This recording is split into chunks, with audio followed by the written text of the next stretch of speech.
ายดีพี่น้องมาคือเราเอาหลายนะครับผมลองออกกำลังกายกันเลยพอได้ออกกำลังกายโดนกับน้องคือคนต้องคิดว่าหาวๆครับผมมาลองดอกบอลมันวันมันจะติดสมัยแต่ก่อนว่ามันก็ได้ว่านะเอาไปครับ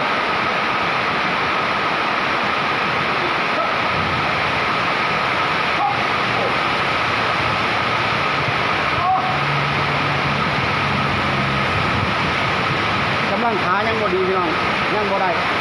เอาลองเบิ่งแค่นี้ไปสักก่อนเป็นสเต็ปไปเดี๋ยวมื้ออื่นนี่เขาอาจจะมีกำลังขาที่เข้มแข็งกว่านี้แหละอาจจะมาเนาะทุกคนเบิ่งว่าพัฒนาการของ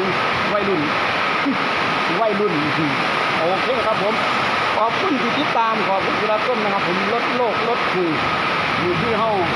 ออกกำลังกายไว้เพื่อให้ร่างกายกระชับโอเคครับผมขอบคุณมากมายที่ติดตามขอบคุณที่รับชมสวัสดีครับผม